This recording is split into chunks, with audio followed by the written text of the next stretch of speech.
comment restaurer sa vie de prière. Parce que vous savez, la vie des enfants de Dieu ont perdu l'essence propre pour pouvoir dominer, pour pouvoir régner. Alors, un chrétien sans vie de prière est comme un moteur qui manque d'huile. Un chrétien sans vie de prière ou même véhicule qui n'a pas de carburant. Si tu n'as pas de vie de prière en tant qu'un chrétien, je peux t'assurer, tu auras beaucoup de choses qui vont t'échapper dans ta vie, dans ta famille, même autour de toi, dans ta vie, même il y a des choses qui vont t'échapper. Tu vas croire que les événements de la vie te dépassent. En fait, ça ne te dépasse pas, c'est parce que ça t'est échappé. Ça t'échappe à cause de la distraction et du manque de volonté d'engagement. Amen. Bon, la Bible nous conseille ici de nous attacher au Saint-Esprit. Et qui veut s'attacher au Saint-Esprit doit faire alliance avec les actions du Saint-Esprit. Le Saint-Esprit aime la prière, le Saint-Esprit aime la méditation, le Saint-Esprit aime la communion et la communication. Amen. Parce que lorsque nous entrons dans la parole, dans le livre de Jean 14, verset 16, ce n'est pas encore plein. Ok. Regardez, nous allons lire un peu rapidement dans Jean 14, au verset 16.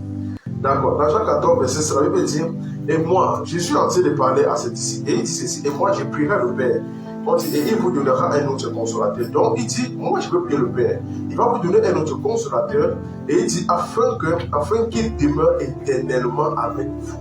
Donc, éternellement, il est avec nous. Donc, on comprend qu'aujourd'hui, le Saint-Esprit n'est plus seulement une action auprès de nous, mais il est maintenant en nous. La Bible continue au verset 17. Qu'est-ce qu'il dit? L'Esprit de vérité, que le monde ne peut recevoir. Donc, le monde n'a pas l'esprit de vérité, parce que le monde aime être séduit. Le monde aime le paraître. Le monde aime trop, c'est-à-dire l'action directe. Le monde aime qu'on le trompe. Mais Jésus dit, c'est l'esprit de vérité que le monde ne peut recevoir parce qu'ils ne veulent point voir et ne veulent point le connaître, ne veulent point le voir et ne veulent point le connaître. Donc ils ne veulent même pas. C'est-à-dire, il y a des gens que peu importe ce que tu vas dire, ils n'aiment pas entendre la vérité. Tout ce que tu dis résonne.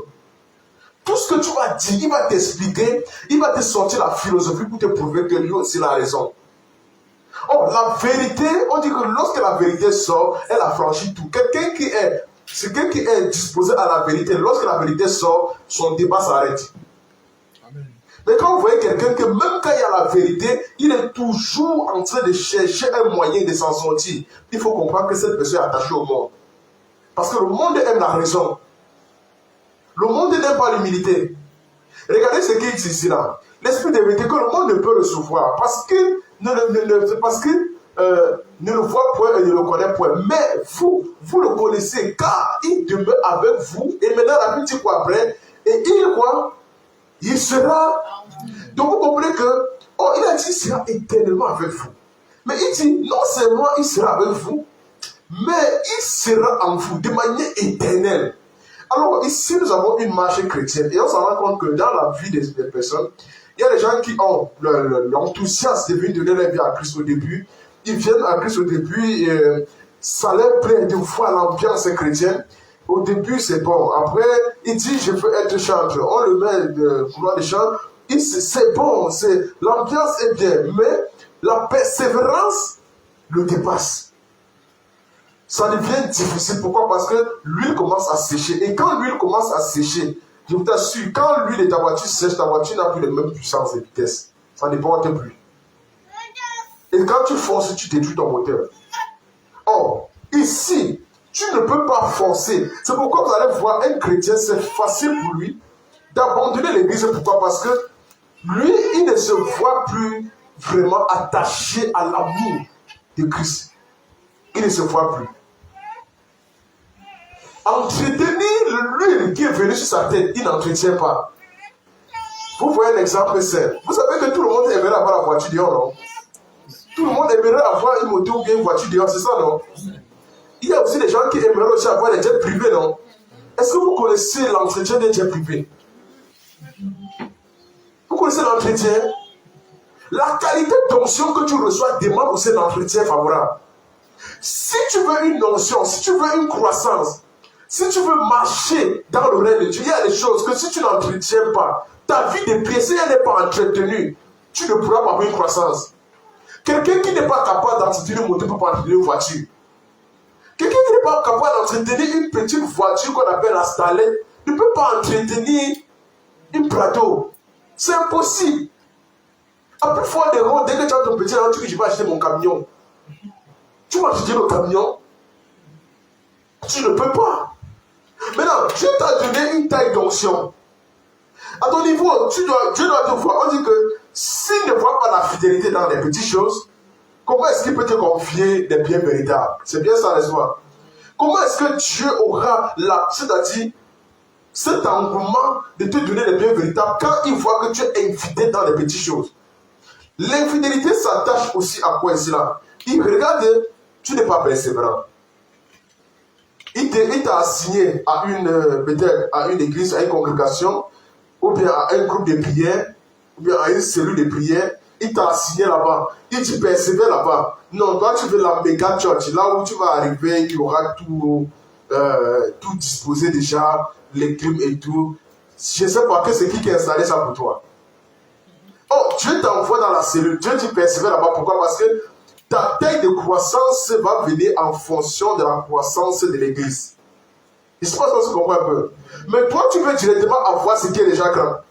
Je peux t'assurer, si on te donne ce qui est déjà grand, tu arrives dans une église et on t'établit dans une assemblée où il y a 2000 chrétiens, tu vas mourir avant le temps. Si déjà tu n'arrives pas à diriger vers un chrétien, ce n'est pas 2000 chrétiens que tu vas diriger. Je ne sais pas si tu comprends un peu. Dieu regarde en fonction, ta croissance vient en fonction de la croissance de la grâce qui est dans ta vie. Maintenant, Dieu va t'observer, il va voir, est-ce que cet enfant est persévérant?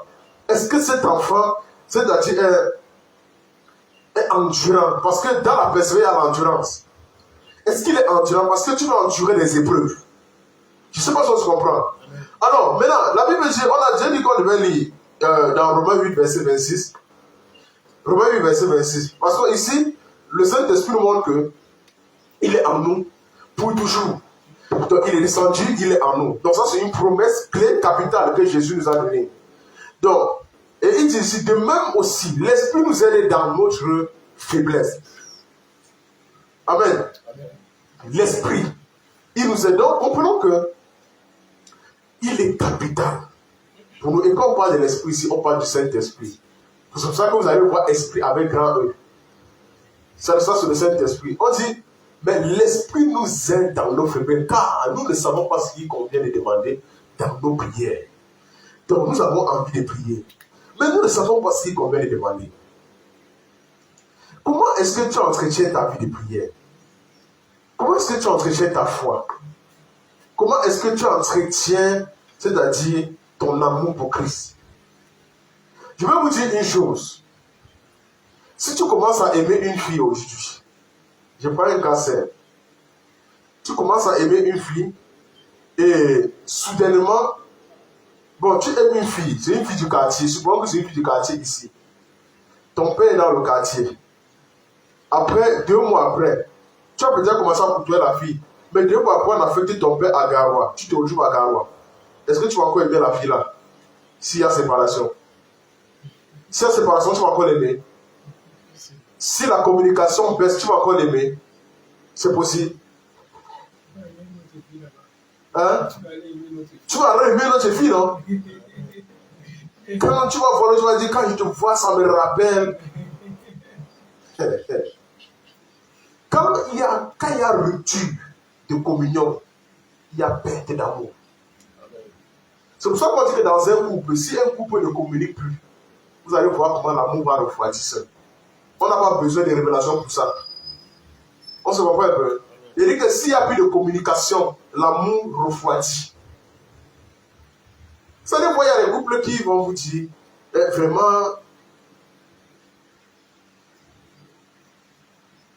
je préfère dormir au nord, mon mari dort au sud. Vous pensez que le couple là peut résister au vent? Et on t'appelle. Le couple là ne peut jamais. C'est pourquoi vous allez voir, quand un homme commence déjà à découcher, c'est la chute du couple. C'est le début. Et le couple a besoin de prière. Et quand le couple commence déjà à découcher, il commence à y avoir séparation. Ça veut dire quoi? Il y a perte d'envie de communication, de communion. Et quand il y a fête de communion, or, c'est dans l'intimité que se préparent les grandes choses. C'est dans l'intimité que s'entretient l'amour. En Jésus-Christ, c'est la même chose. Lorsque nous sommes en Christ, nous avons en nous, c'est-à-dire une huile que nous avons reçue. On reçoit cette huile du moment où on décide de marcher avec Christ et on accepte Christ dans notre vie. Cette huile vient. Et maintenant, nous avons besoin que cette huile soit entretenue. Comment l'huile peut être entretenue dans notre vie? Comment est-ce qu'on est sûr qu'on peut avoir c'est-à-dire une croissance constante de l'huile dans notre vie? Il faut voir, est-ce que ta vie de méditation a chuté ou ta vie de méditation augmente, a grandi? Est-ce que ta vie de méditation est constante? Si ta vie de méditation est constante, sache que tu n'auras pas une croissance accélérée de l'huile dans ta vie. Donc il y a des choses que, si c'est constant, ça va stagner tôt ou tard. L'homme travaille à la perfection. Tu travailles à marcher vers la perfection. Tu ne travailles pas à rester sur place. Si un enfant pouvait seulement travailler à dire que je travaille à rester au coût moyen 2. J'ai le niveau moyen du coût moyen 2. Tu travailles là-bas, tu auras les difficultés devant. Donc il faut comprendre que Jésus ici nous interpelle à pouvoir nous attacher à son esprit de manière continue. De même qu'il a dit, l'esprit sera en nous éternellement. Nous devons découvrir notre identité en Christ de manière continue. Parce que chaque jour qui passe, il y a quelque chose que nous vivons. Chaque jour, il y a quelque chose que nous expérimentons. Chaque jour, il y a quelque chose que nous valorisons dans notre vie. Il dit chaque jour que nous sommes dans la présence de Dieu. Tu ne peux pas venir dans la présence de Dieu et puis, il y a quelque chose, c'est-à-dire, tu sors puis tu es en vie. Non.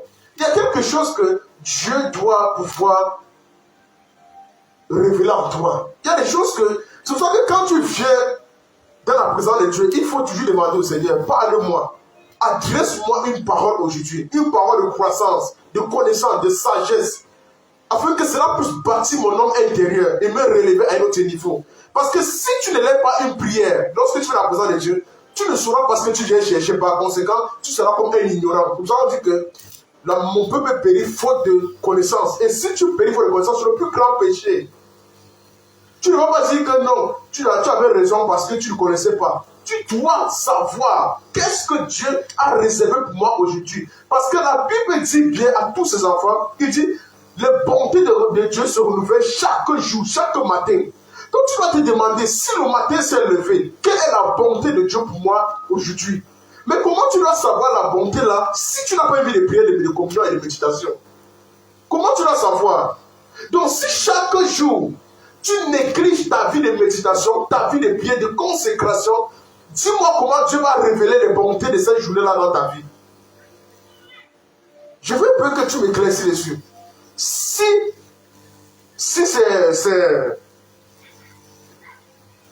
c'est par Facebook que ça va venir, ou bien c'est par WhatsApp, ou bien c'est par Instagram, c'est par Snapchat, ça va venir. Moi, je n'ai pas encore connu l'autre là. Mais je dis juste que Dieu parle par sa parole. Amen. Il parle par sa... Dieu, il conseille ses enfants. La chose qu'il donne à ses enfants de relever les capacités, leur grâce et leur grade. Il dit que ce livre est cela un point de ta bouche. Parce que lorsqu'il interpellait Josué, Josué était abattu, Josué était en larmes, Josué était en train de pleurer. Il était tout dans le deuil de Moïse. Et il vient, il dit à Josué, laisse-moi tes pleurs. Si tu restes continuer de pleurer, ce peuple va périr ici. Mais oh, je t'appelle à conquérir des grandes terres. Toi, lève-toi maintenant et marche. Moïse, mon serviteur, est mort. Donc, il y a des choses que Dieu a besoin de toi. Maintenant, comment est-ce qu'il va adresser une marche avec toi s'il ne te communique pas des armes? Maintenant, l'arme essentielle par laquelle Dieu va y passer pour te bénir avec, ce sont les armes de la parole. Et il te dit, maintenant, que ces livres ne se lancent point de ta bouche. Donc, il y a le livre que Dieu donne et tout a été plongé dans sa parole. Maintenant, au travers de sa parole, le réma va se manifester. Pourquoi? Parce que quand tu t'attends déjà au logos, sache que le réma va s'élever. Parce que le réma, c'est le résultat du travail du logos. Le résultat de la méditation du logos.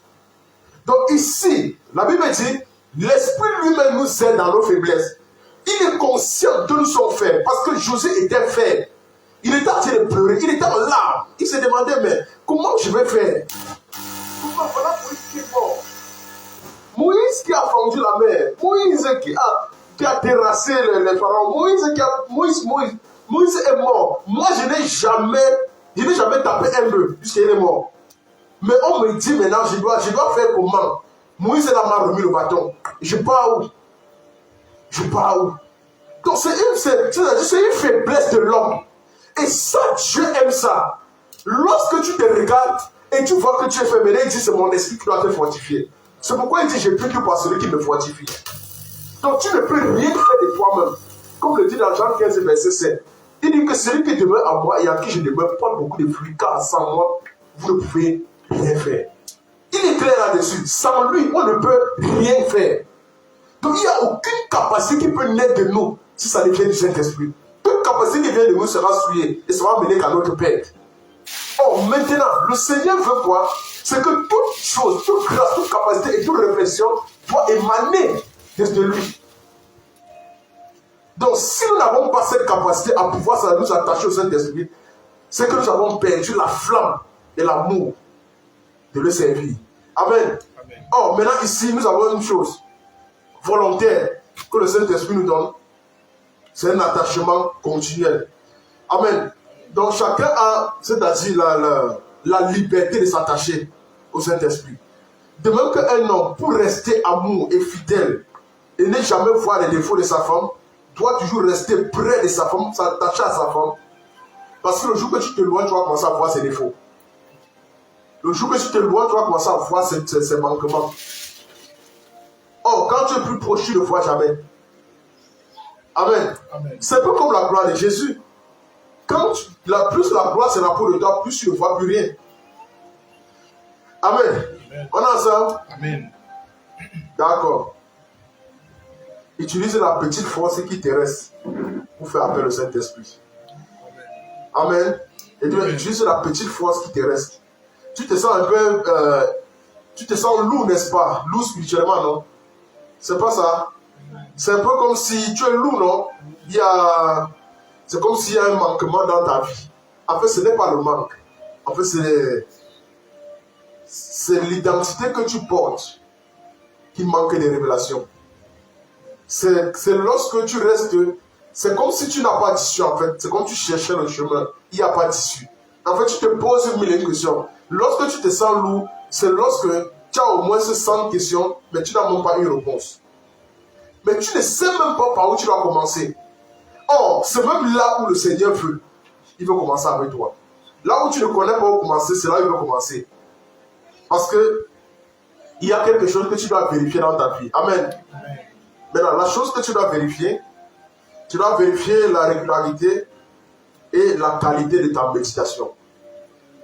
Amen. Amen. Vérifier la régularité et la qualité de ta méditation. Parce qu'une vie de prière, une vie de prière faible, une vie de prière affaiblie est le reflet d'une parole négligée. Or, la Bible dit, comment nourrir sa foi? La foi vient de ce qu'on entend. Et ce qu'on entend vient de la parole. Donc, comment nourrir sa foi? C'est pourquoi il dit, une vie qui est faible, une vie de prière faible, c'est le reflet d'une parole négligée dans sa vie. Je vais te dire une chose. Tu te sens faible, n'est-ce pas? Bon, dis-moi, est-ce que tu médites la parole de manière ardente? Est-ce que c'est le cas? Donc tu comprends que ta vie de prière n'a pas le standard élevé, n'est-ce pas? Et ta vie de méditation est aussi pas, non? Donc, par conséquent, c'est fonction de ta vie de méditation qui définit la force. Parce qu'on puise l'énergie dans la méditation pour prier. Je ne sais pas si on se comprend un peu. On puise l'énergie dans la méditation. Parce que la Bible dit, tu ne peux pas prier avec efficacité, avec foi, sans la parole de Dieu. Parce que la prière fervent et juste, ça veut dire quoi? C'est attaché à la vérité, à la parole. Et c'est ça que Dieu dit dans Ésaïe 48, il dit, rappelle ma mémoire, plaidons ensemble. Donc il y a des choses que tu dois rappeler, et tu dois rappeler par quoi? Au travers de sa parole. Tu ne dois pas rappeler tes projets. Rappeler les projets que Dieu a pour toi. Qu'est-ce que Dieu t'a promis?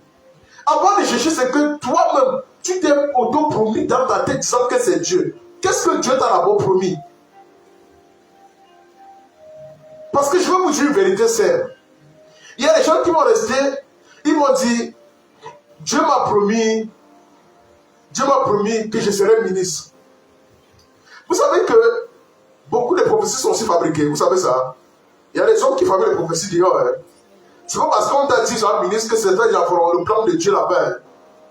Ou bien c'est pas parce qu'on t'a dit que tu vas te marier, tu auras des belles voitures, des belles maisons, ou bien des belles voilà, que tu penses que c'est ça que Dieu veut automatiquement. Il y a des gens que Dieu veut appeler comme les femmes samaritaines. Ça veut dire quoi? Les femmes qui vont porter l'évangile, porter le zèle, aller annoncer et gagner des âmes et des milliers en milliers. Comme la femme samaritaine dit, j'ai trouvé ma vraie source. Cette femme ne s'est pas mariée. Oh, la Bible dit, cette femme s'est mariée 5 fois. Et Jésus dit, même l'homme avec lequel tu es là n'est même pas ton mari. La femme dit, mais ça c'est quoi ça? Depuis le moment où Jésus a dit, mais l'eau que je vais te donner va étancher ta soif jusqu'à l'éternité. Tu n'auras plus jamais soif. La femme se moque derrière et dit, mais toi tu me demandes de l'eau et tu dis que tu vas me donner de l'eau. Oh, il y a quelque chose que Jésus a de précieux, que nous n'arrivons pas à consommer. C'est ça qui fait tarir notre vie. C'est ça qui crée le manque dans notre vie. Et on n'arrive pas à comprendre ce qu'on doit faire. Ça devient difficile. Si nous comprenons la fonction là, Dieu va vraiment éclairer notre vie. Nous serons éclairés. Maintenant, il y a beaucoup de résistances. Les résistances se posent au niveau de notre conscience. La conscience que tu as de savoir que je dois réussir. En fait, tu dois réussir, mais de quelle manière tu dois réussir? Il y a des personnes qui ont dit que tous les moyens sont bons. C'est pas ça? On dit souvent ça, non? Tous les moyens sont bons, non? Tout chemin mène à Rome, non? Pour qui vous a dit que tout chemin mène à Rome? L'important, c'est de réussir. C'est ça qu'on dit, non? Hein? Mais je vais vous dire une chose. La fin d'une chose vaut mieux que son commencement. C'est pas parce que tu as commencé débraillé. C'est pas parce que tu as commencé dans le manque. Mais je suis en train de te dire, viendra un jour où tu ne seras pas dans ce manque.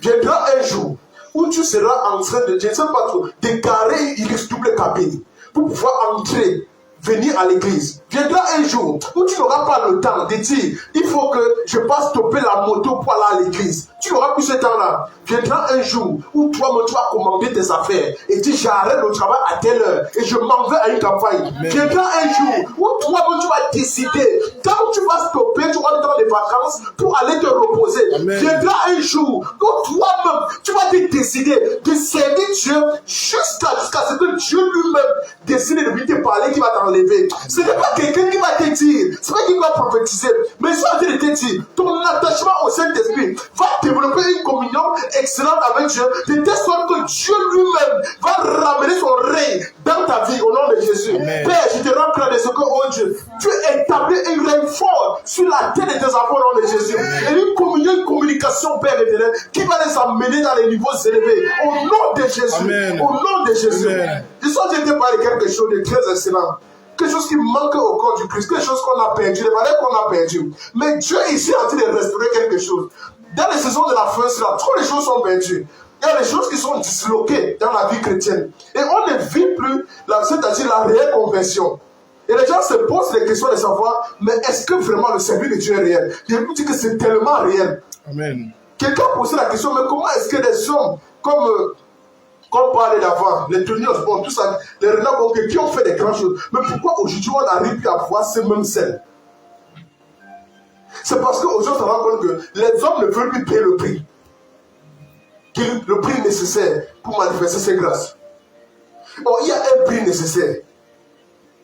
Vous savez, lorsque Catherine Kuhlman décide de s'abandonner au Seigneur, Catherine Kuhlman est une femme qui a aimé le mariage comme vous. Elle a aimé le mariage, elle a célébré le mariage même comme vous. Elle a vécu le mariage. Elle s'est attachée au mariage. Elle a cherché les enfants. Elle est partie, on a même prié pour elle pour vivre ses enfants. On a tout fait. Catherine Kuhlman sort d'une première relation perdante. Jusque-là, elle ne se décourage pas. Elle dit, je ne suis pas fait pour être célibataire. Mais, toujours étant attachée au Seigneur, elle se marie encore un autre. Cette autre-là voulait renverser que son ministère. Elle se retrouve en train de faire un choix. Soit elle doit sortir pour suivre Christ, soit elle doit rester avec l'homme et perdre le Seigneur. Catherine Kuhlman a pris la décision de suivre le Seigneur. C'est pour ça qu'elle perd son mari et puis elle se retrouve dans un deuxième divorce. Et puis c'est une réputation un peu bizarre pour une femme chrétienne. Pour une femme chrétienne. Pourquoi? Parce que de nos jours, si on te retrouve en train de voir, tu fais 2 divorces comme ça simultanément, c'est comme ça perd ta crédibilité. Et puis on va te demander, mais toi qui te dis chrétien, regardez, tu n'as même pas une vie normale. Tu n'as pas une vie. En fait, c'est que la vie des enfants de Dieu, des élus de Dieu ne sont jamais normales. Vous ne pouvez pas comprendre. Lorsque Dieu veut t'amener à une autre dimension, ce n'est pas quelque chose de normal qui va t'amener. C'est des choses que les gens ne vont pas comprendre. Maintenant, cette femme se retrouve un jour en train de marcher dans la rue. Et elle marche et elle dit au Seigneur, la seule chose qui me reste, c'est mon amour pour toi. Utilise cet amour, fais de cet amour ce que tu veux. Je n'ai plus rien dans ce monde. Elle avait vraiment tout perdu. J'ai dit tout, même aucune possession. Dieu a fait en sorte que elle avait les droits. Mais Dieu a fait en sorte qu'elle sort du divorce sans rien. Tout perdu, l'homme a tout pris. Elle sort, elle est dans la rue. Elle commence à séjourner d'église en église. Un jour, elle tombe dans la rue et dit, Seigneur, la seule chose qui me reste, c'est mon amour pour toi. Si tu peux utiliser cet amour, fais de ça ce que tu veux. Je n'ai plus rien à donner. Elle a dit, je n'ai plus aucune offrande. Je n'ai plus aucune dîme. Tout ce que j'ai, prends-le maintenant. Alors, étant dans ces circonstances, elle s'est fait ainsi d'endormir et se coucher. C'est là où elle reçoit maintenant la visite du Seigneur. Le Seigneur vient à elle et le Seigneur lui dit, ce que je vais te donner, est-ce que tu es prête à le porter? Elle dit, si je n'étais pas prête, je ne sais pas à quoi ça servira ma vie. Je m'abandonne totalement à toi. Je n'ai plus d'existence. C'est là où le Seigneur dit, d'accord, ce que je vais te donner, j'ai proposé ça à 5 hommes de Dieu. Ils ont refusé. 5 hommes avant, non 4 avant toi. Tu es la 5e.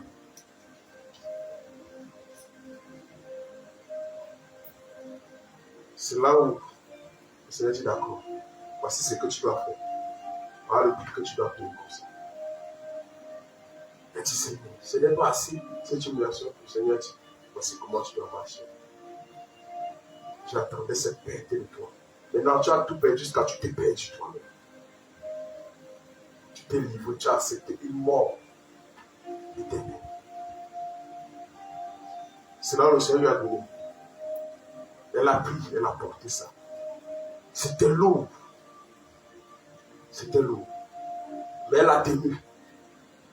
C'est pour ça qu'elle disait toujours, le sacrifice que j'ai accepté de porter, 4 hommes de Dieu avant moi ont refusé de porter. Que Dieu a s'est levé sur son trône. Il dit, je me suis levé sur mon trône.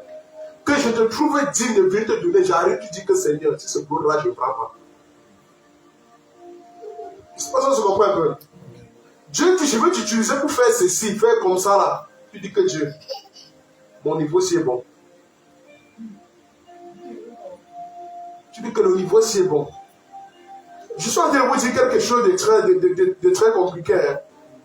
Dieu ne t'appelle pas toujours à un reçu sur le monde. Je vous dis une chose. Lorsque Joss May est monté en puissance, les gens ont cru qu'elle a pris le cerveau de son mari. Les gens ont cru qu'elle a dominé, elle a enfermé son mari dans la boîte. Toute histoire est sortie. La sorcellerie entre dans l'église. On n'a pas dit quoi à cette femme. Mais est-ce que ça a poussé cette femme à se décourager? Non. Cette femme s'est attachée. Elle a vécu ce qu'elle a affronté l'humiliation. Elle a traversé. Il y a un niveau d'humiliation que quand tu atteins, il n'y a plus aucune humiliation qui peut arriver. L'humiliation se convertit en honneur. Il y a un niveau que dès que ça atteint, ça se convertit plutôt en honneur. Partout tu passes, tu es honoré. Tu n'es plus humilié. Il y a des gens qui partout ils passent, ils sont humiliés. Il y a un niveau, quand Dieu va briser tout ça en toi, il y a un niveau quand ça va arriver, partout tu vas passer, c'est l'honneur, on t'ouvre des portes. Amen. Josmé était humilié. Elle dit, j'ai été tellement humilié qu'un jour, elle fait un rêve. Dieu lui dit, elle a un rêve, elle voit comment une lumière vient à elle, et la lumière vient directement, un portail s'ouvre dans la lumière, et elle entre. Et quand elle entre, il y a quelque chose qui se sépare avec elle. C'était difficile, c'est comme si on arrachait une partie de sa peau, c'était comme si c'était collé à sa peau. C'était difficile, c'était comme un manteau, mais c'est comme si c'était collé à sa peau. Il fallait arracher. Vous avez déjà vu le... je ne sais pas comment on appelle ça. Vous avez déjà vu... vous voyez un peu l'escargot, n'est-ce pas? Vous voyez l'escargot, non? Tu peux arracher, tu peux enlever l'escargot vivant dans sa coquille. Tu peux enlever. Non. On ne peut pas, n'est-ce pas? Parce que c'est collé, non? C'est exactement comme ça. Donc, elle s'était collée. Et cette lumière-là, quand elle devait traverser cette porte, elle devait alors, il fallait que le machin la quitte sur elle. Alors, quand elle dit qu'elle a crié, elle a énormément crié, au point où elle dit que même de manière physique, elle a crié. Et les voisins se sont étonnés. Que mais cette femme crie quoi? Oh, c'était une séparation. Et c'est là où quand elle se revint, le Seigneur fait comprendre. L'humiliation que tu as vécue, à partir d'aujourd'hui, elle changé ton humiliation en honneur. Tu verras partout où tu vas passer. Les portes seront ouvertes. Amen. C'était comme la blague. Cette femme a commencé de cette manière. Et dit partout où elle passait, elle gagnait en autorité et en puissance. Amen. Elle gagnait en honneur. Les portes étaient ouvertes. Les faveurs venaient à elle. Amen. Elle ne comprenait pas comment. C'est là qu'elle a dit, non, ma vie n'est que le fruit de la grâce de Dieu. Je ne fais rien de moi-même. Comment est-ce que je vais arriver dans un village où je ne connais pas? J'arrive là-bas, c'est le chef lui-même qui se dispose pour me recevoir. Elle arrive là-bas, c'est les autorités de la ville, principales de la ville, qui donnent l'ordre qu'elle a recevoir. Et pourtant, elle n'est pas connue. Quand Dieu se lève pour toi, quand l'invisible se lève pour toi, tout le naturel se met en position. Amen. Si tu gagnes l'invisible, si tu gagnes la bataille dans l'invisible, sache que le visible va se mettre au garde-boue pour toi. Amen. Donc le tout d'abord, c'est de vaincre dans l'esprit. On perd toujours dans l'esprit. Il y a beaucoup de batailles que nous perdons. Même la mort spirituelle vient dans l'esprit. La lourdeur vient dans l'esprit. Amen. Amen. Ton zèle part dans l'esprit avant d'être manifesté sur toi. C'est pourquoi tu vas te le matin, à un moment donné, le zèle de méditer pas. Le zèle de prier pas. Le zèle d'adorer pas. Le zèle même d'écouter la prédication pas. Il n'y en a pas. Amen. Amen. C'est pourquoi, quand on va voir dans le livre de Jean 6, verset 63, regardons dans Jean 6. Voilà.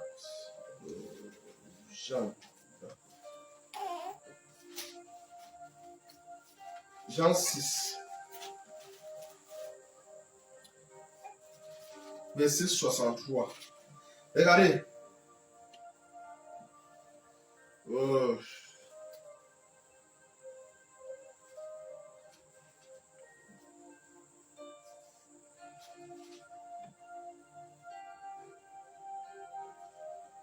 Quelqu'un a ouvert ça chez lui.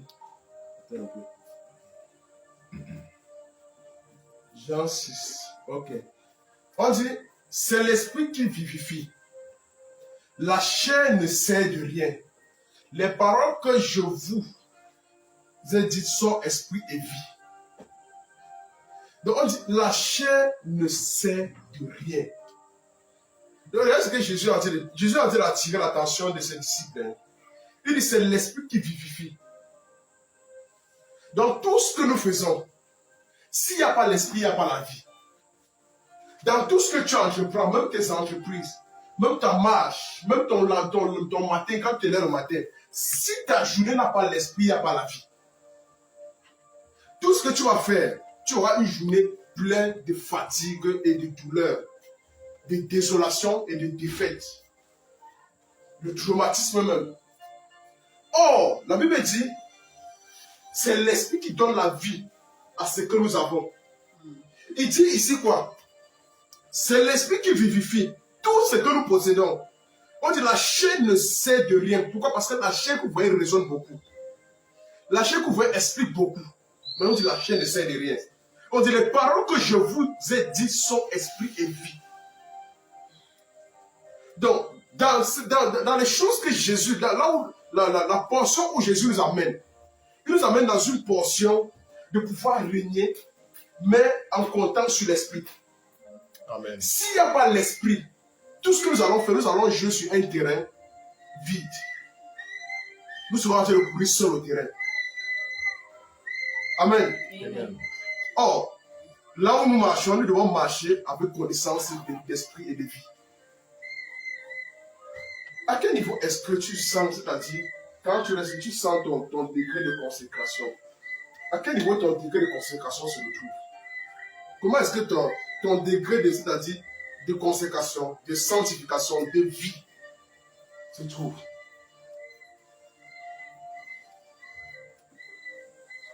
On a ça? Amen. Maintenant, dans notre fonction, la chose que tu dois faire, tu dois t'exposer à une atmosphère spirituelle sainte et moindre. Pourquoi est-ce que je parle être exposé à une atmosphère spirituelle sainte et moindre? En ce moment-ci, comment est-ce que ça va relever ta vie de prière? Comment est-ce que ça va restaurer ta vie de prière? Écoutons très bien.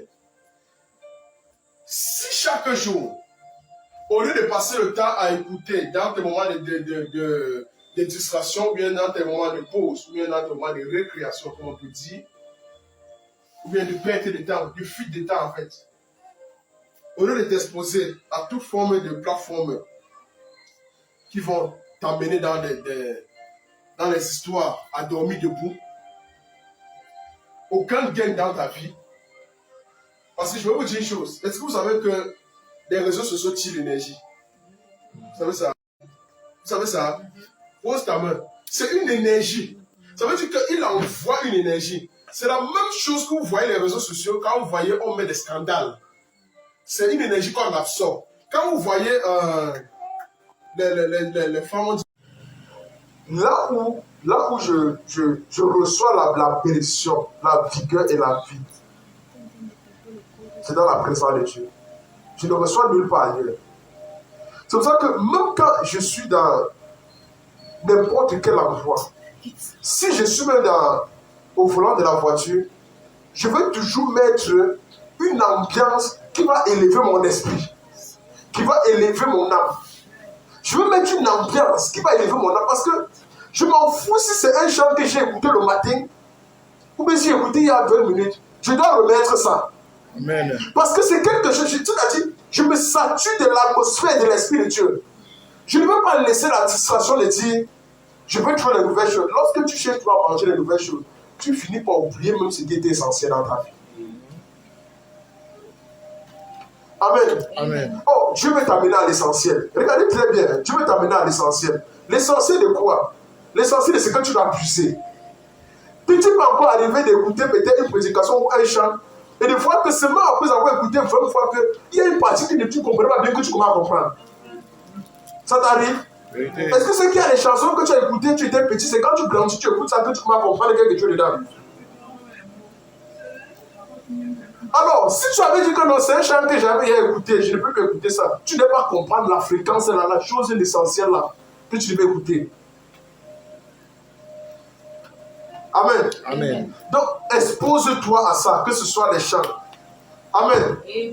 Ou bien il faut étudier il y a des manières chrétiennes, non? Il y a des livres chrétiens, il y a la Bible. Si même tu n'es pas dans un lieu où tu dois étudier la Bible, au moins il y a des livres chrétiens attachés à la foi. Amen. Amen. Donc, ce sont des points de contact spirituel qui réallument le feu intérieur. Regardez dans Romains, j'ai dit qu'on lit dans Romains 10, verset 17. On va ouvrir là-bas. Regardez Romains 10, verset 17. Regardez la forme de ce qu'on entend et ce qu'on entend de la parole de Christ. Il dit, mais je dis, n'ont-ils pas entendu au contraire, leur voix est allée par toute la terre et leur parole jusqu'aux extrémités du monde. Écoutez très bien, leur parole, leur voix, regardez très bien ce qu'on entend. Est-ce que dans la monnaie on est au courant de toi? Dans la monnaie on est au courant de toi, mais tu es au courant d'elle, non? Ça veut dire qu'elle est là-bas, sa parole arrive jusqu'ici, non? On est d'accord? Mais pourquoi ta voix doit pousser à arriver jusqu'à là-bas? Ne t'es-tu pas demandé qu'est-ce que je dois faire pour que ma voix soit aussi entendue jusqu'aux esprits de la terre? Pourquoi est-ce que la voix du pasteur Maslow est entendue jusqu'au plus profond des villages, mais ta voix n'est pas entendue? Il y a des choses que la Bible dit que la foi, c'est ce qu'on entend. Il y a des gens qui ont donné leur vie rien qu'à cause des messages de Maslow. Je pense que vous comprenez un peu. Il y a des gens qui ont aimé la prédication de Marcelo sur la sanctification. Vous savez, il y a des gens qui ont des difficultés avec la sanctification. Hein. C'était difficile, mais ils voulaient vraiment manifester une vie de sanctification, mais c'est dur. Maintenant, il fallait quelqu'un qui pousse réellement là-bas. C'est pour ça qu'on dit que Dieu a donné à chacun, il a dit, il a donné chaque portion à chacun. Tout comme il y a quelqu'un qui, même comme il a écouté Marcelo n'importe comment, c'est le jour qu'il a écouté Ivan Castano. Il a été marqué. Il a donné sa vie. Quelqu'un va te dire, j'ai écouté Marcelo, j'ai écouté Ivan, mais c'est le jour où j'ai écouté Mohamed Sanogo. Mais quand on dit j'ai écouté tous les trois, mais c'est le jour où j'ai seulement écouté le petit serviteur de Dieu là, qu'il m'a marqué. Ça ne veut pas dire que les serviteurs de Dieu ont marqué, non. Il y a une portion que Dieu a mis en toi. Tu dois impacter le monde avec. Amen. Tu ne dois pas perdre l'essence là. Yes. Ne perds pas ta foi. Même si tu n'as pas encore gagné une âme avec ta foi, sache que ta foi va porter les fruits. Amen. Amen. Amen. Ta foi, maintenant, il faut que ta foi soit exposée aux choses qu'il faut attirer les grâces. Amen. Amen. Je prie que tes grâces ne se perdent au nom de Jésus. Que toute grâce que tu as perdue revienne au nom de Jésus. Amen. Je prie qu'avant cette fin d'année, que tes grâces qui ont été absorbées, qui ont été diluées au cours de cette année, que ces grâces soient restaurées au nom de Jésus. Amen. Au nom de Jésus. Amen. La Bible dit, regardez, lorsqu'on parle de la soumission ici, lorsque Dieu dit, soumets-toi à l'esprit, soumets-toi à une vie de prière. Ce n'est pas te mettre dans l'esclavage de la prière. Là, tu penses que non. Quand tu pries le soir, le matin, tu es esclave. Tu n'es pas esclave. En fait, tu es dans l'obéissance, tu es dans la soumission. Et quand tu te soumets à une vie de prière, à une vie de méditation, à ce moment-là, tu es en train de relever ton statut. Amen. Parce que la prière te fait perdre, la prière ne te fait pas gagner. La prière te fait perdre l'orgueil. Amen. Amen. La prière te fait perdre, c'est-à-dire le manque de connaissance. La prière te fait perdre la désobéissance. Parce que si Jésus dit veillez et priez, tu ne veilles pas, tu ne pries pas, est-ce que tu es obéissant? Maintenant, lorsque tu t'attaches à une vie de prière, lorsqu'on dit Daniel était vraiment intègre devant Dieu, il veillait, il priait. Il avait un moment de prière constant devant Dieu. Il donne un agenda à Dieu et il dit 3 fois par jour, tu dois prier. Et il respecte ces 3 fois. Ça ne veut pas dire qu'il est esclave de 3 fois par jour. Les musulmans, ils ont la capacité de prier 5 fois par jour. Toi, tu pries combien de fois par jour? Hein? On doit encore te demander, non? Et puis, il faut qu'on organise un méga programme de prière. Pour que c'est le jour-là que ton zèle de prière vienne. Tu vas seulement venir transmettre ce que tu avais depuis. Amen. Amen. Donc, soumets-toi volontairement à des temps de prière. Amen. Amen. Même à des temps de méditation, à des temps de jeûne. Soumets-toi, on dit que ceci va être fait volontairement. Amen. Donc, soumets-toi volontairement. Ça veut dire quoi? Lorsqu'on te dit tant de prières ou tant de jeûnes, ça veut dire que tu dois être discipliné. Discipliné dans la chair. Paul dit, très durement mon corps. Ça veut dire, tu dois discipliner ton être à s'attacher à une vie spirituelle. C'est pourquoi il a dit dans Matthieu 4, verset 4, l'homme ne vivra pas de pain seulement, mais de toute parole qui sort. Donc, tu dois avoir une nourriture qui vient d'en haut. Et cette nourriture doit émaner de la méditation. Amen. Amen. Donc, il faut comprendre que le jeûne en ce moment discipline ta chair et va libérer l'homme intérieur. On est ensemble? Ok. Parce qu'en ce moment, dès que la chair diminue, l'esprit commence à prendre de la vigueur. Dans Galates 5, verset 24. Dans Galates 5, verset 24. Galates 5, verset 24.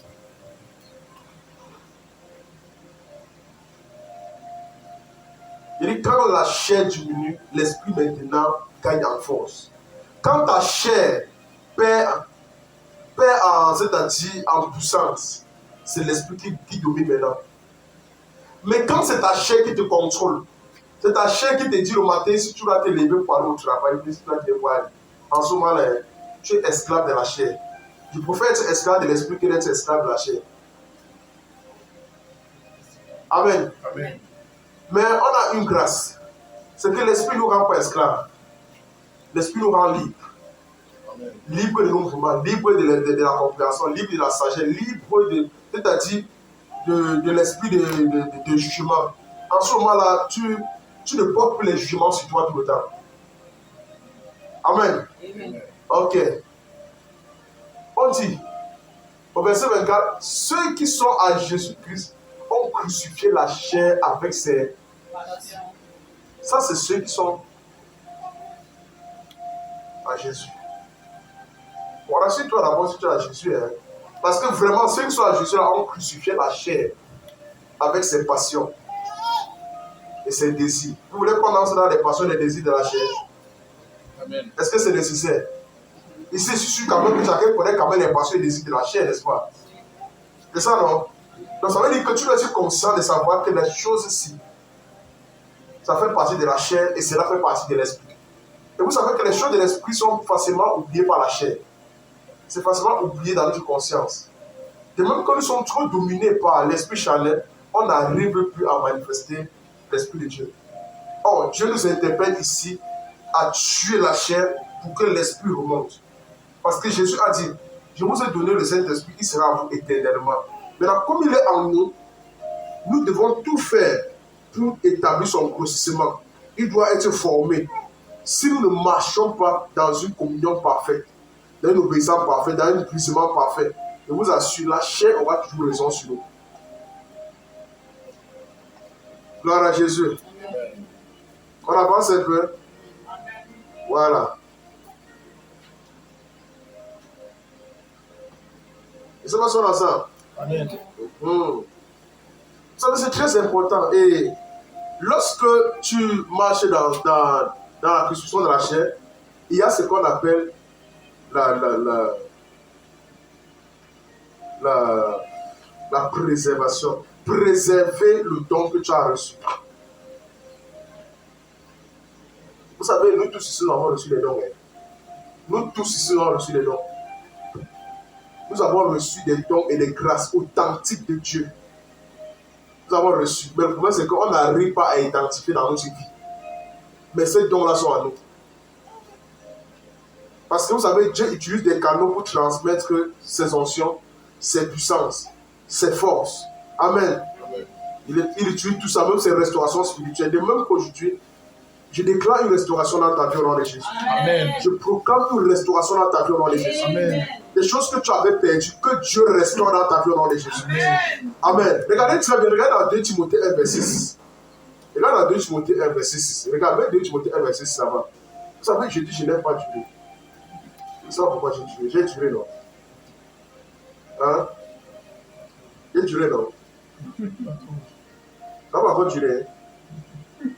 Vous êtes sûr?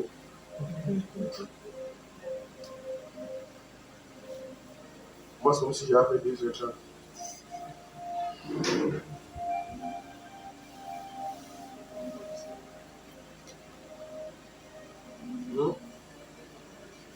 Parce que quand la femme mange, tu le connais toujours. D'accord. C'est pourquoi je t'exhorte à réanimer le don de Dieu. Je ne dis pas le don des hommes, parce que vous savez, il y a on dit souvent que j'ai hérité, c'est mon grand-père qui m'a donné le don aussi. On dit souvent ça, non? Que le don de massage, le don de voyance, le don de traitement des types traditionnels. C'est ça, non? On dit le grand-père qui m'a donné. Je ne parle pas du don du grand-père. C'est pour ça que la Bible est précisée bien. Que c'est pourquoi je t'exhorte de réanimer le don de Dieu que tu as reçu par imposition de mes mains. C'est Paul qui a dit les paradis. Il dit, je t'exhorte, réanime. Vous voyez, Paul, un homme qui impacte puissamment, le don est en train de dormir dans la vie de quelqu'un. C'est pour dire que ça ne dépend pas du serviteur, ça dépend de toi. C'est pour ça qu'il dit qu'aujourd'hui, les dons que tu as reçus doivent se relever au nom de Jésus. Amen. Que ce soit les dons que tu as reçus par mes mains, ou tu as reçus par nos pères, ou les pères de nos pères, c'est le moment de se relever au nom de Jésus. Amen. Amen. Amen. Je ne sais pas si on se comprend. Amen. Il dit que ces dons doivent se relever dans ta vie. Amen. Tu ne seras plus appelé délaissé. Amen. Amen. Oui, tu ne seras plus appelé délaissé. Il faut prier avec beaucoup. C'est-à-dire, il faut garder l'atmosphère de prière, garder la mouvance, c'est-à-dire persévérer dans l'assemblée des saints. Quand on parle de persévérer, ce sont les choses qui gardent la flamme. Je ne sais pas si on se comprend. Il faut persévérer dans l'assemblée des saints, persévérer dans l'atmosphère de prière, dans la vie de prière, c'est-à-dire, il faut avoir une croissance constante et continue de ta vie de méditation et de prière. Est-ce que vous savez que je n'ai pas médité ça? Vous savez,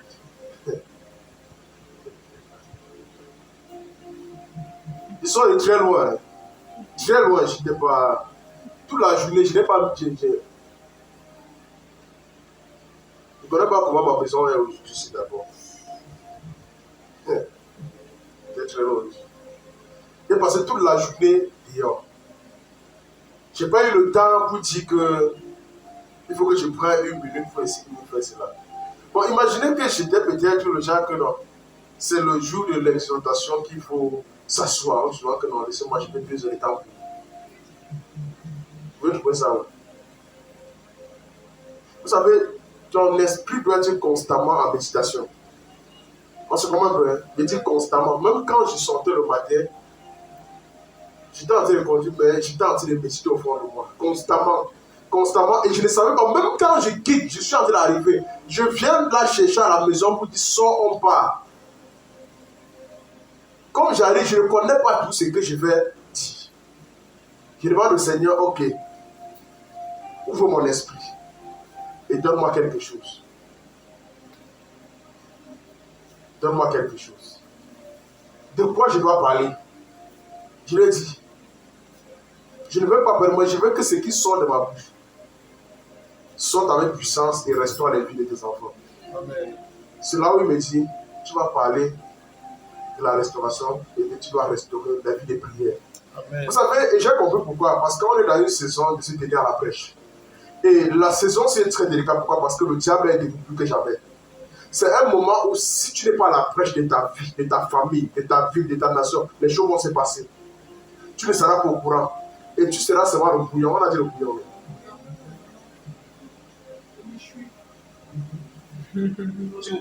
Tu ne seras pas le bouillon de quelqu'un au nom de Jésus. Amen. Ni cette année, ni jamais au nom de Jésus. Amen. Je refuse ça dans ta vie. Au nom de Jésus. Amen. Je dis ni cette année, ni à jamais, tu ne seras pas le bouillon. Tu ne seras jamais la cible de quelqu'un au nom de Jésus. Amen. Et toute personne qui fera de toi sa cible, il va tomber sous le pouvoir de Jésus. Amen. Toute personne qui préparera les complots dans le noir contre toi, il sera frappé le premier au nom de Jésus. Amen.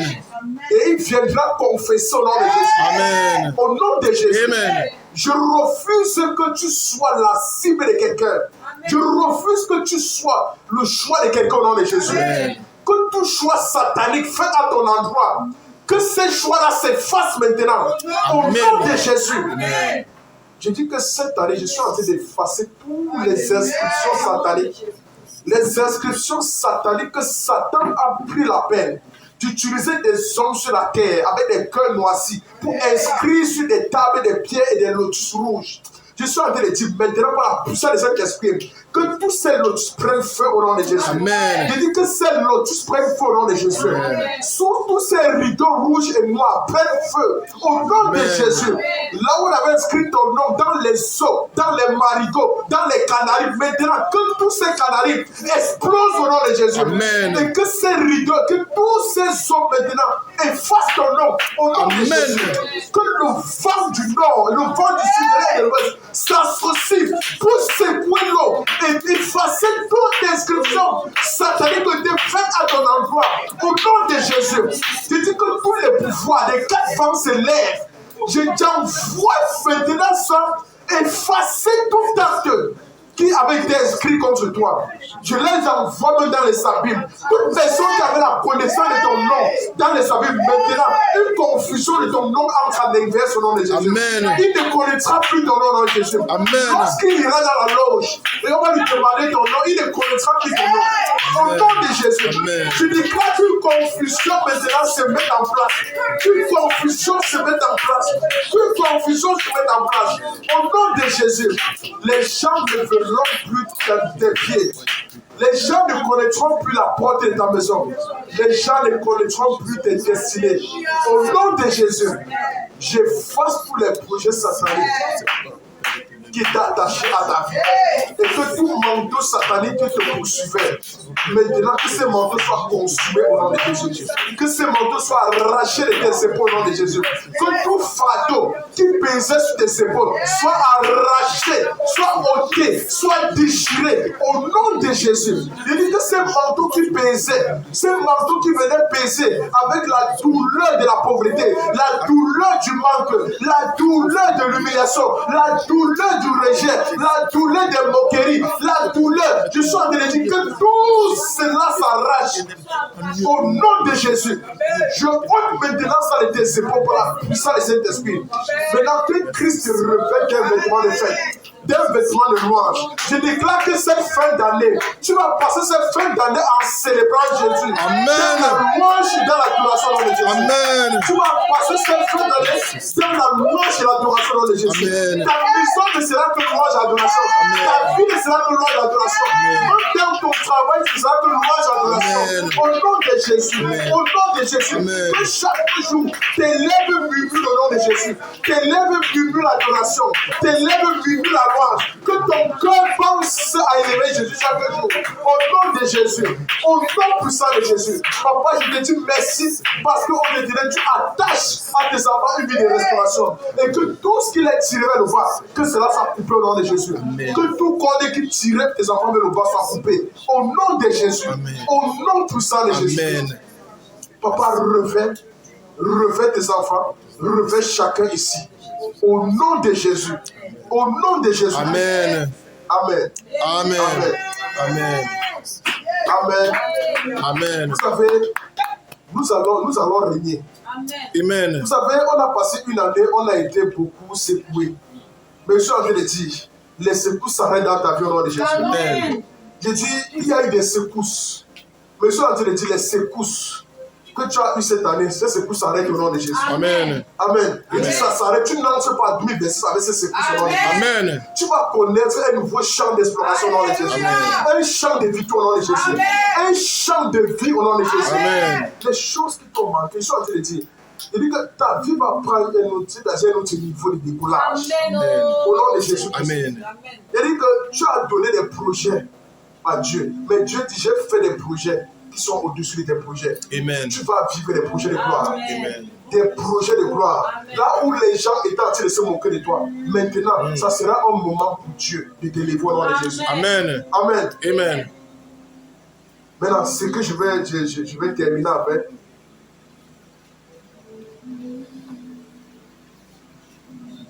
avec, ceci.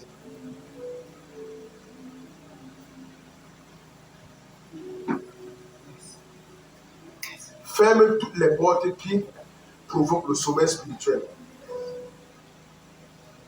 Ferme toutes les portes qui provoquent le sommeil spirituel. Vous savez, il y a des portes. Il y a des portes qui provoquent un sommeil spirituel. Mais je suis en train de dire, Jésus dit, ma maison sera appelée une maison de prière. Pas une maison de sommeil, pas une maison de relaxation, mais une maison de prière. Et on comprend qu'aujourd'hui, il y a quelque chose qui manque dans l'église. L'église n'a plus vie de prière. Et qui dit perdre une vie de prière attire une vie d'impurité. Amen. Amen. Or, là où on dit que là où il y a la vie, il y a l'espoir. Alors, si Jésus te donne la vie, sache que l'espoir coule dans ta vie chaque jour. Amen.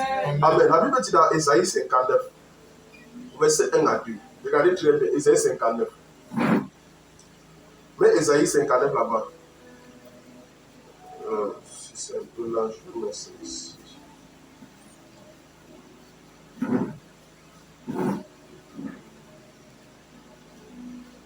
Ésaïe 59. Regardez. Ok, tu as mis. D'accord, tu m'as avancé.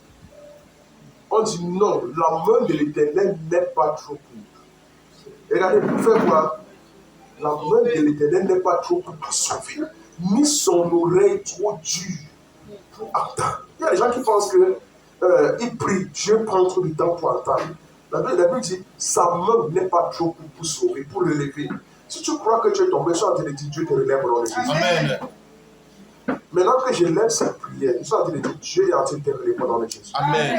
Dieu est en train de te demander au nom de Jésus. Amen. Il dit, sa main n'est pas trop courte.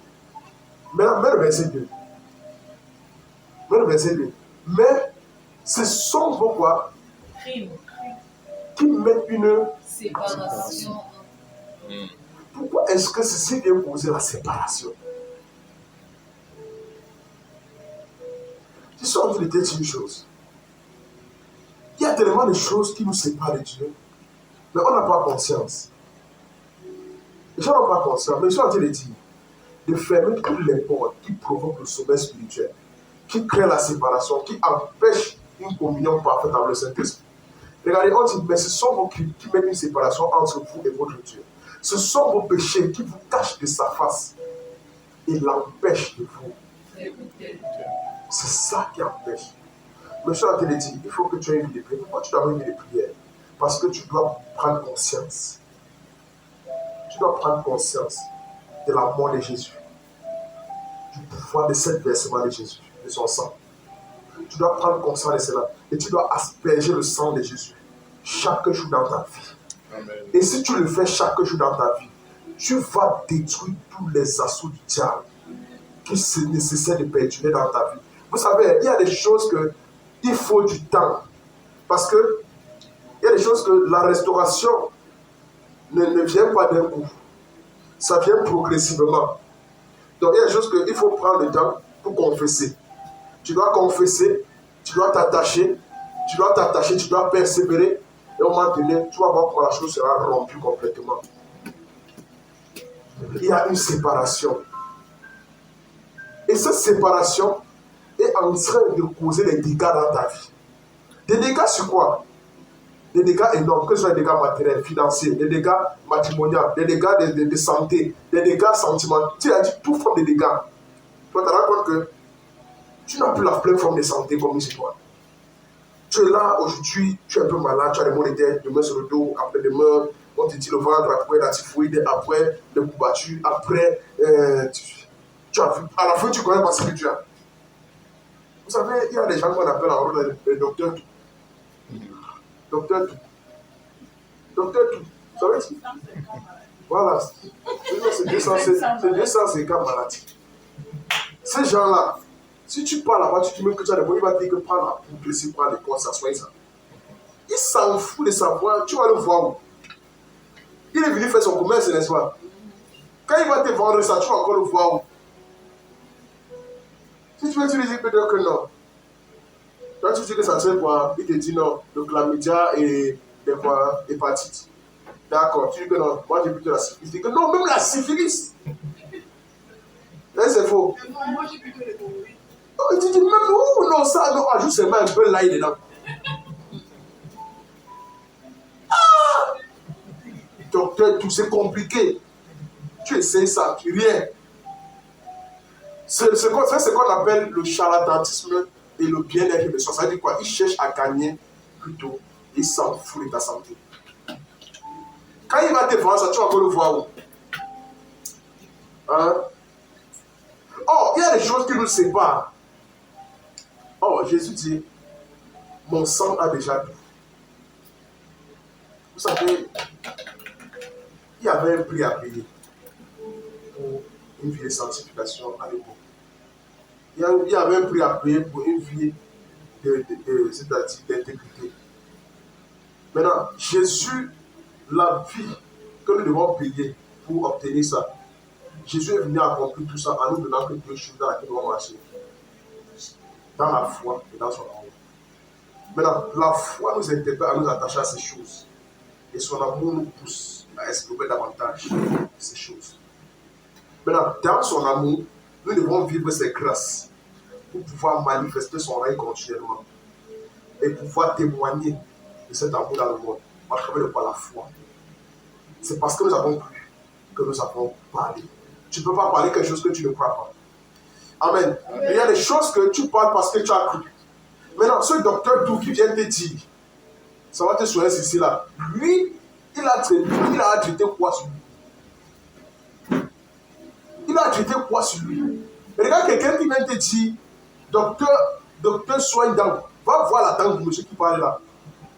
Il a les dents jaunes, mais il dit qu'il blanchit les dents. Allez voir, hein. On n'a pas encore les gens qui parlent de ça. Que si tu as les dents jaunes, les dents pourries, les dents percées, va voir sa dent. Il a les dents jaunes pour tout le monde. Il est là, mais quand tu lui dis, l'autre on a dit ça au rond-point, il disait que non, c'est parce qu'il vient de mettre la peau là. Vous voyez un peu? C'est la sorcellerie. Maintenant, ici, Dieu dit, ce sont vos crimes.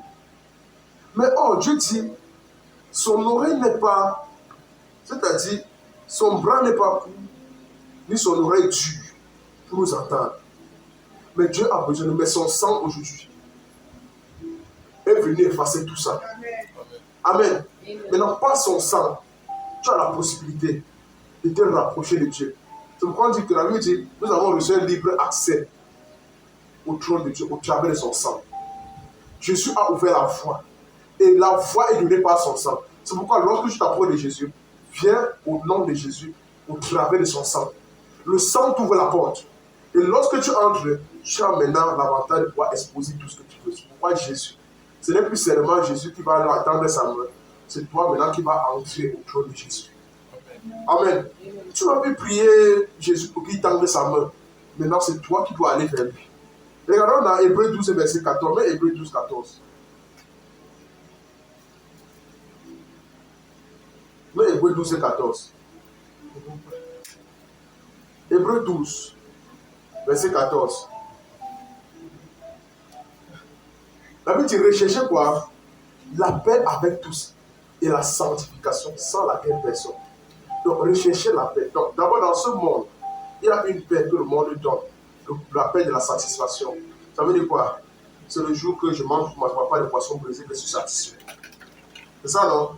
Il y a des gens qui restent comme ça, c'est le jour qu'ils partent coucher avec une bordée dehors, qu'ils se sentent satisfaits. Mais c'est une satisfaction instantanée. Voilà, éphémère. Dès qu'ils sortent de là, ils commencent à regretter.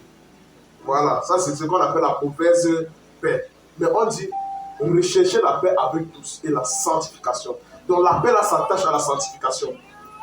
Amen. Amen. Donc sans laquelle personne ne verra le Seigneur. Le Seigneur ici nous attache à faire quoi? À pouvoir le contempler chaque jour, méditer, de telle sorte qu'il va te parler chaque jour. C'est dans une vie de sanctification, une vie de paix, de recherche continuelle de la part de Dieu, que tu vas voir comment Jésus va te parler chaque jour, son esprit va te parler chaque jour.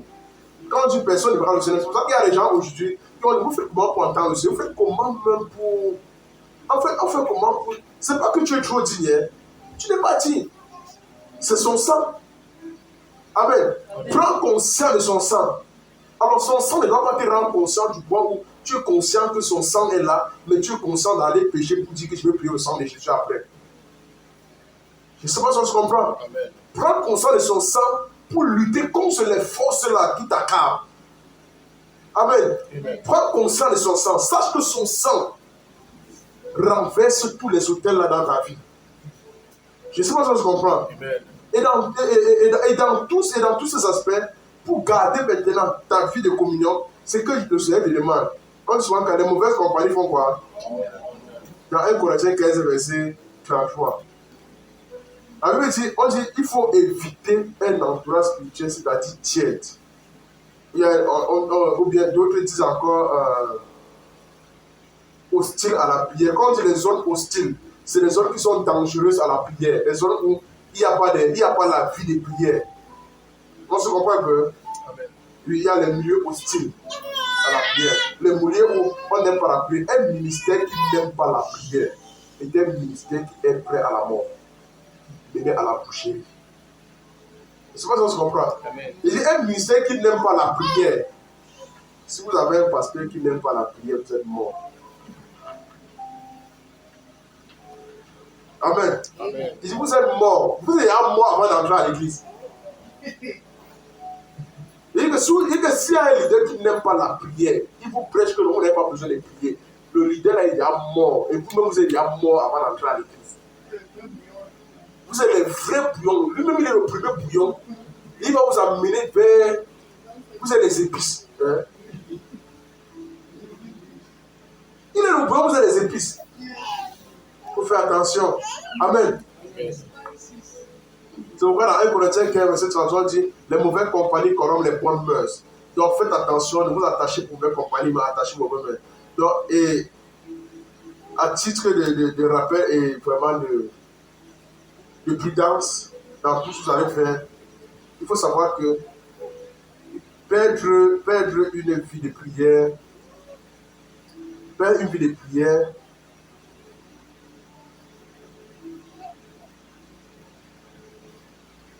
a des conséquences très dévastatrices dans ta vie quotidienne.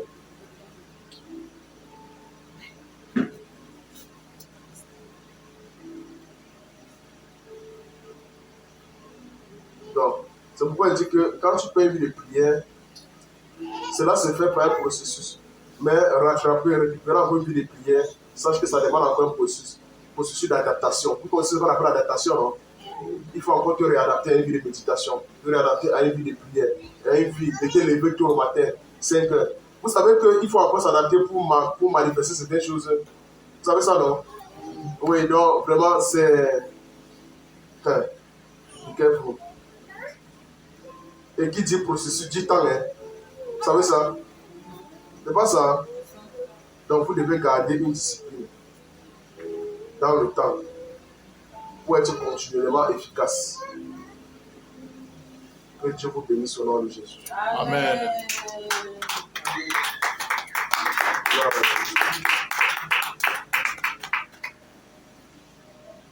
Il est Seigneur, il est Seigneur, il est Seigneur, il est Seigneur, il est Seigneur, il est Seigneur, il est Seigneur, il est vivant, il est vivant, il est vivant, il est vivant, il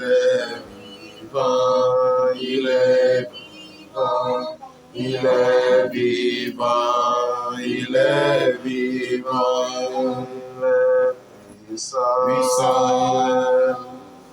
puissant, il est puissant, il est puissant, il est puissant, il est puissant, il est puissant, il est puissant. Pour accomplir tes promesses, Jésus accomplit tes promesses, Yahweh accomplit tes promesses. Jésus accomplit tes promesses. Yahweh accomplit tes promesses. Papa accomplit tes promesses. Jésus accomplit tes promesses. Yahweh accomplit tes promesses. Tu es bon, ma vie va changer. Tu es bon, ma vie va changer. Tu es bon, ma vie va changer. Tu es bon, ma vie va changer. Tu es bon, ma vie va changer. Tu es bon, ma vie va changer. Tu es bon, ma vie va changer. Tu es bon, ma vie va changer. Tu nous as promis ta puissance. Tu nous as promis ta puissance. Tu es bon, ma vie va changer. Tu es bon, ma vie va changer. Tu es bon. Tu es bon, ma vie va changer. Tu es bon. Tu es bon, ma vie va changer. Tu es bon, ma vie va changer. Tu es bon, ma vie va changer.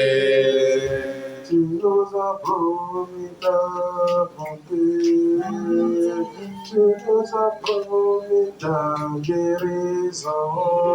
Tu es bon, ma vie va changer. Tu es bon, ma vie va changer. Tu es bon. Tu es bon, ma vie va changer. Tu es bon. Tu es bon, ma vie va changer. Tu es bon, ma vie va changer. Tu es bon, ma vie va changer. Tu es bon, ma vie va changer. Tu es bon, ma vie va changer. Tu es bon, ma vie va changer. Tu es bon, ma vie va changer. Seigneur, Seigneur, tu es Seigneur, tu es Seigneur, tu es Seigneur, tu es Seigneur, tu es Seigneur, tu es Seigneur, vivant, vivant, tu es vivant, tu es vivant, tu es vivant, tu es vivant, tu es vivant, tu es vivant, ici, ici, tu es ici, tu es ici, tu es ici, tu es ici, tu es ici, tu es ici. Oui, Père, nous te disons merci. Merci, Papa, pour ta parole. Merci pour ta présence.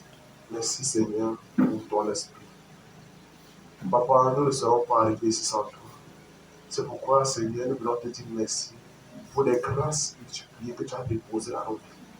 Nous n'avons pas mérité ça, mais Père, tu le donnes de ne pas avoir une fin malheureuse. Car, Seigneur, l'année 2025 a mal commencé pour certains d'entre nous. C'est mal déroulé, Seigneur, pour certains d'entre nous. Tu as fait voir, Seigneur, des pas, des difficultés à certains d'entre nous. Mais malgré ça, Papa, tu nous as gardés dans tes voies. Malgré tout ceci, tu nous as gardés dans ton amour. Et tu nous as préservés de la force de la mort. Alors, Père, nous croyons que si cette heure est arrivée, Papa, c'est parce que tu as prédestiné des grands desseins et des grands projets. Et nous prions enfin, ô Dieu ténèbres, que la grâce de la relève, la grâce de la restauration, la grâce, Seigneur, de la force, que cela se déploie sur chacun au nom de Jésus. Amen. Papa, je viens maudire tout leader spirituel dans la vie de chacun au nom de Jésus. Amen. Papa, que tout leader qui a plongé tes enfants dans la promiscuité, qui a plongé tes enfants dans la rétrogradation, qui a plongé tes enfants dans la distraction, Papa, je viens aujourd'hui maudire ces leaders au nom de Jésus. Amen. Papa, qu'ils soient paralysés au nom de Jésus. Amen. Papa, qu'ils soient neutralisés au nom de Jésus. Amen. Papa, que toutes ces forces sataniques qui ont longtemps, Seigneur, incanté dans la vie de tes enfants, dans cette église, qui ont incanté contre la prospérité, contre l'élévation, contre la progression. Papa, aujourd'hui, je viens par la puissance de cet esprit frapper et paralyser toutes ces forces mystiques au nom de Jésus. Amen. Papa, que toute œuvre de la sorcellerie qui ont parlé dans ce ministère, parlé dans la vie de tes enfants, Papa, je viens aujourd'hui que ces œuvres de sorcellerie soient paralysées au nom de Jésus. Amen. Soient frappées au nom de Jésus. Amen. Par la puissance du Saint-Esprit au nom de Jésus. Amen. Même si ces forces vénèrent de nos villages respectifs, je me tiens au-dessus de toute forme de village. Par la puissance du Saint-Esprit, je me tiens au mont de Golgotha maintenant. L'œuvre de la croix achevée. Et je déclare maintenant que tout ce qui avait été accompli, que cela se manifeste au nom de Jésus. Jésus dit tout est accompli. Ça veut dire que ton succès a été accompli, ta prospérité accomplie.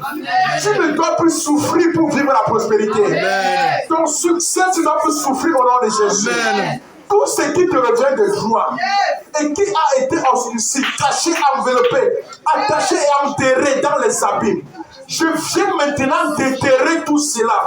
Que cela remonte à la surface de ta vie, au nom de Jésus. Que cela remonte à la surface de ta vie, au nom de Jésus. Que tout ce qui avait longtemps attaché ta vie, éloigné ta vie, jusqu'à ce qu'on ne te voyait pas, que la lumière de Dieu vienne maintenant. Que la lumière de Dieu vienne t'exposer au nom de Jésus. Que la lumière de Dieu vienne t'exposer au nom de Jésus. Au nom de Jésus. Amen. Papa, bénis chacun de nous en ce lieu. Que ces grâces de restauration, Papa, que là où il y avait la perte, Papa, que les restaurations reviennent au nom de Jésus. Au nom puissant de Jésus. Amen. Guéris tes enfants. Père, je prie. Nous sommes en train de tendre vers la fin d'année. Papa, je prie afin que, Papa, que tes enfants passent une traversée dans la santé, Amen. dans la paix, Amen. dans le bonheur Amen. et dans le succès au nom de Jésus. Amen. Papa, je viens ici. Papa, paralyser toute forme de résistance financière dans la vie de tes enfants au nom de Jésus. Papa, que là où il y avait les difficultés financières, dans ta vie, lève ta main droite. Nous allons maudire la pauvreté au nom de Jésus. Amen. Comme ta main droite est levée vers le ciel, je suis en train de déclarer, il n'y aura plus jamais d'abaissement dans ta vie. Amen. Il n'y aura plus jamais d'abaissement dans ta vie. Amen. Ta vie connaîtra la lumière de Dieu au nom de Jésus. Amen. Ta vie connaîtra la lumière de Dieu au nom de Jésus. Amen. Il n'y aura plus jamais de pauvreté en cette année 2026 au nom de Jésus. Je déclare qu'une faveur imméritée vient maintenant à toi. Amen. Que tu passes une traversée de manière heureuse au nom de Jésus. Amen. Au nom de Jésus. Amen. Tu es en train de te poser la question de comment tu dois passer la traversée. Mais je suis en train de te dire, ce problème se résout maintenant. Amen. Et ce problème se résout maintenant. Amen. Tu ne sauras pas comment, mais Dieu va envoyer des ressources. Je prie pour des ressources dans ta vie. Je prie pour des ressources dans ta vie. Que cela nous amène à pouvoir aller d'excellence en excellence au nom de Jésus. D'aller d'excellence en excellence au nom de Jésus. D'aller d'excellence en excellence au nom de Jésus. Au nom de Jésus-Christ. Je prie afin que ta vie de prière soit stable et croissant au nom de Jésus. Que aucun dévoreur, aucun direct ne vienne toucher à ta vie au nom de Jésus. Amen. Que ces grâces qui ont été restaurées demeurent au nom de Jésus. Papa, merci d'établir tes enfants dans la royauté, dans ta lumière, dans ton sacerdoce. Que tout l'honneur et toute la gloire te reviennent au nom de Jésus-Christ. Amen. Amen. Amen. Gloire à Jésus. Amen. Que le nom du Seigneur soit glorifié. Amen. Amen. Amen.